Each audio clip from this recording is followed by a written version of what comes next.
Hello students, welcome to Extreme Telugu YouTube channel. Today's topic is 8th class mathematics chapter 1 rational numbers. And today particularly we will see what rational numbers are and also a few properties it can hold on. Rational numbers, they look like fractions. We know how fractions look like, right? They are in P by Q form. But in a fraction,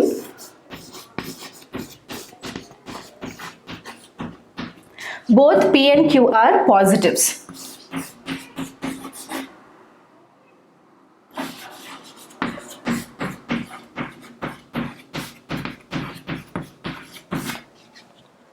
Coming to rational numbers,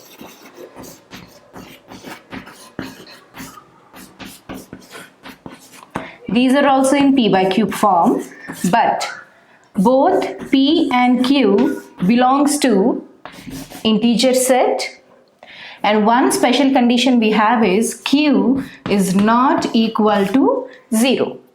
As you can see, Q is in the denominator's place. If Q becomes 0, and we know any number divided by 0 is not defined till now. So that's the reason we make sure when we are writing a rational number, we make sure that the denominator place do not become 0, though it is belonging to the integer set of numbers.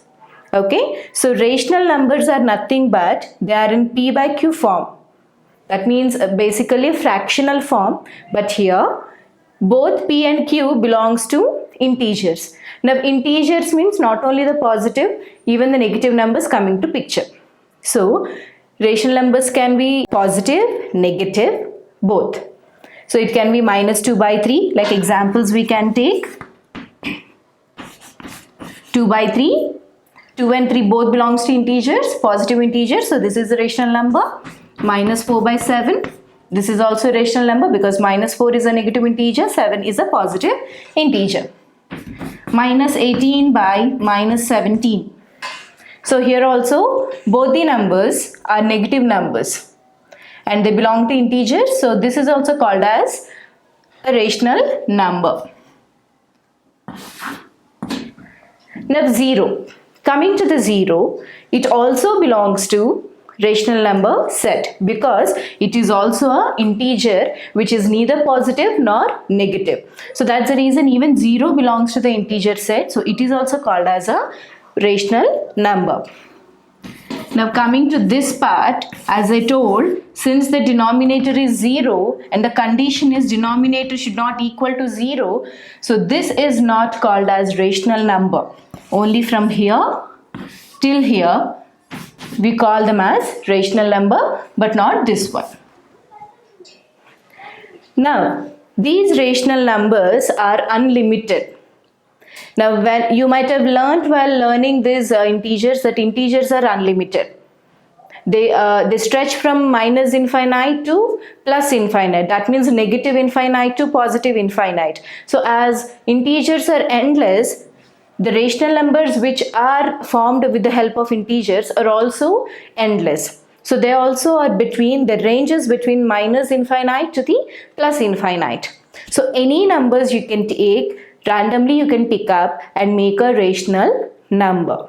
So when we have fractions, when we are very well noted with the fractions, why do we need these rational numbers? Now the question arises when we need these integers. Do we really need integers? Yes, of course. There are some situations where we need to represent with negative terms like temperature.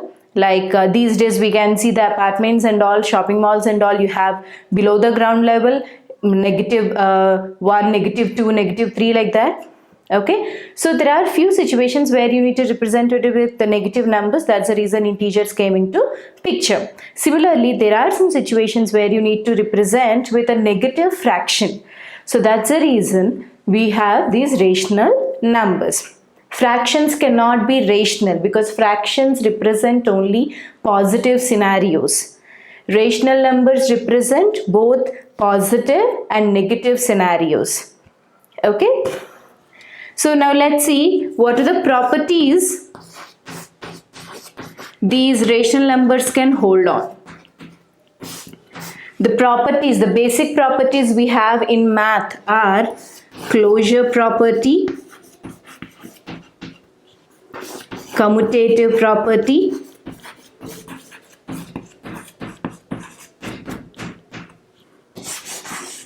associative property,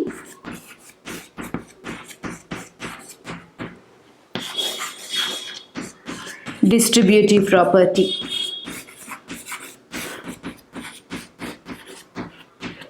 So in today's video, let us learn in detail about these two properties, closure property and commutative property. So what does this closure property tells us? Closure property tells us that whenever you add two rational numbers or any operation you perform between the rational numbers, the resultant answer should be a rational number. That means when you add two rational numbers, your answer should be a rational number. I'll improve my wordings. When you add two rational numbers, the sum should be the rational number. When you subtract two rational numbers, the difference should be the rational number. And when you multiply, the product should be the rational number. And also when you divide, the quotient should be the rational number. If this happens, then you can say that rational numbers hold very good with this closure property. Otherwise, you can say that there are certain operations where this closure property cannot hold for rational numbers. But generally what happens when these rational numbers involve negative numbers? Let's see whether they can hold these properties or not. So let's take two rational numbers, 1 by 2 and 1 by 4. There are certain properties which are applicable for these rational numbers from fractions, like converting them into like fractions, adding them, subtracting them, multiplying, division. What all the rules we have learned for the fractions, the same rules are applied over here. The only major difference is in fractions you dealt only with positive fractions. Here you deal with both negative and positive.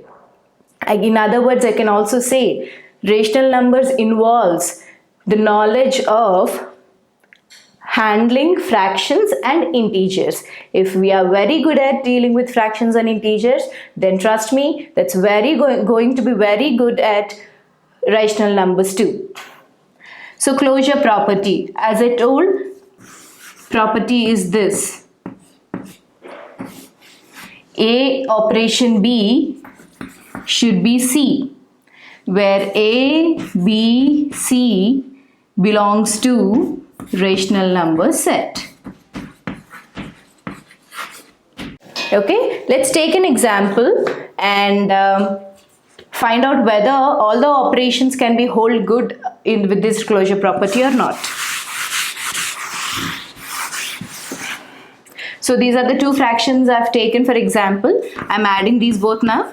1 by 2 plus 1 by 4, where LCM of 2 and 4 becomes 4.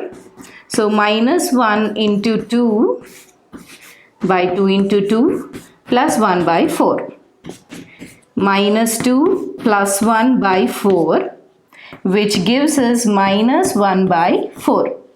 Let's check with the rule that P by Q belongs to integers and Q should not equal to 0. Now minus 1 and plus 4 both are integers, and the denominator is not equal to 0. So this is a rational number. That means when we added two rational numbers, we got a rational number. So rational numbers hold good with closure property. Let's try with subtraction. The same rational numbers we take here.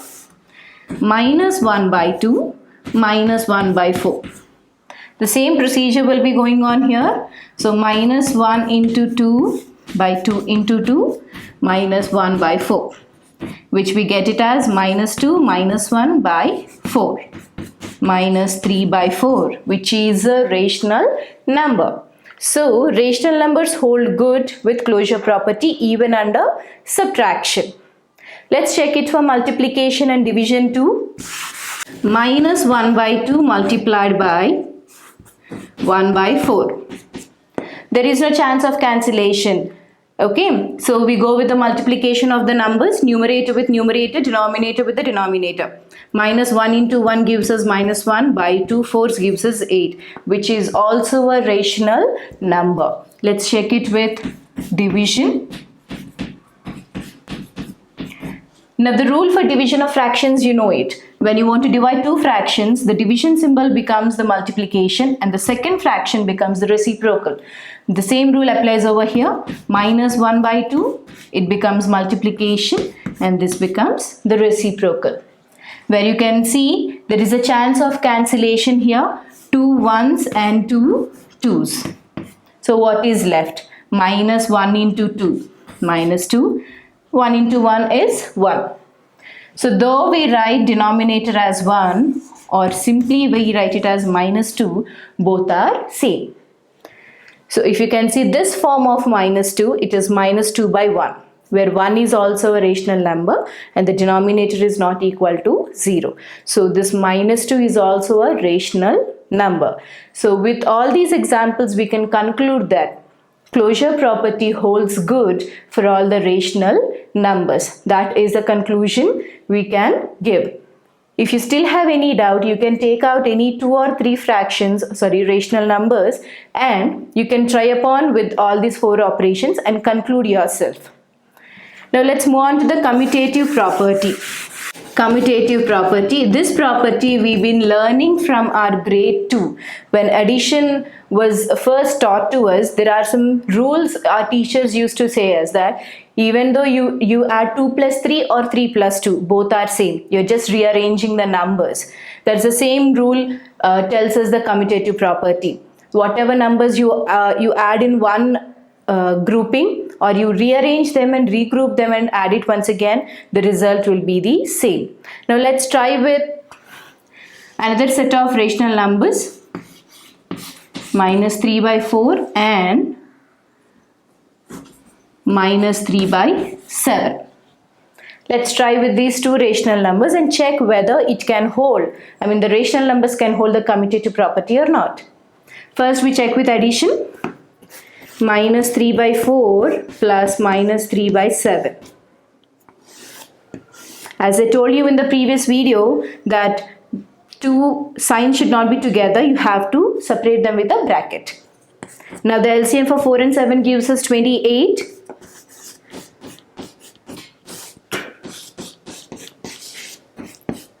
So we get minus 3 into 4 by 7 into 4. Now I'll make a small change.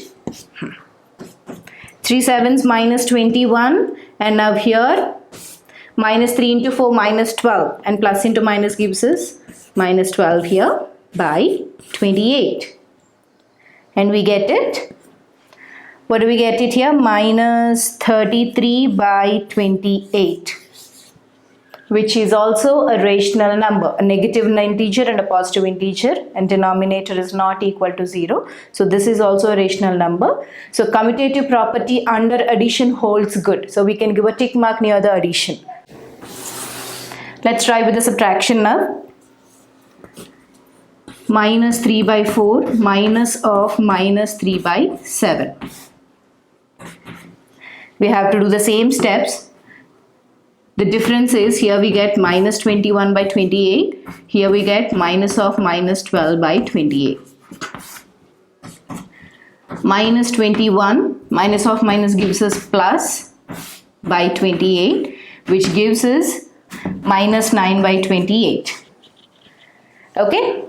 So here also we got a rational number. Minus 9 is a negative integer, 28 is a positive integer, and denominator not equal to 0. So we can say commutative property under subtraction also holds good for subtraction of rational numbers. Let's try with multiplication and division also. Minus 3 by 4 into minus 3 by 7. Minus of minus gives us plus, 3 3 is 9 and 4 7s 28, which is also a rational number. Now for division,